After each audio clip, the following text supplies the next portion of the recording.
पालघर जिल्ह्यातील शेतकरी गंभीर संकटांचा सामना करत आहेत। पालघर जिल्ह्याला ऑक्टोबर महिन्यात अवकाळी आणि मुसळधार पावसाने 3 वेळा झोडपून काढलाय।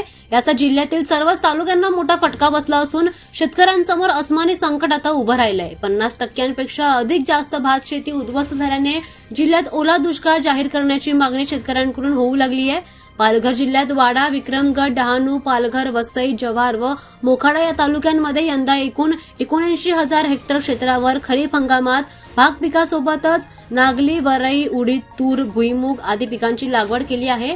जिल्ह्यातील ही प्रमुख भात पिकं आहेत आणि त्यामध्ये सप्टेंबर महिन्याच्या अखेरनंतर ऑक्टोबर महिन्यात सुद्धा अवकाळी पावसाने 3 वेळा हजेरी लावली। सलग पडणाऱ्या पावसामुळे शेतांमध्ये मोठ्या प्रमाणामध्ये पाणी साचलंय। यात गरवे, निमगरवे, हलवे भात पीक आडवं झालंय, तर काही ठिकाणी पाण्याची पातळी वाढल्याने पिकं पूर्णपणे झाकली गेली आहेत। परिणामी भाताचे काड कुजले, धान्य गळून पडलंय आणि उत्पादन शून्याच्या जवळ येऊन पोहोचलंय। आता हातातोंडाशी आलेलं भात पीक पूर्णतः वाया गेल्याने भात शेती संकटात सापडली आहे। बँक, सोसायट्यांकडून शेती कर्ज कसं फेडायचं, खायचं काय, कुटुंबाचा उदरनिर्वाह कसा करायचा, मुलांचे शिक्षण कसे करायचे असे प्रश्न आता शेतकऱ्यांपुढे पडलेत। त्यामुळे शेतकरी आता मोठ्या चिंतेत आहेत।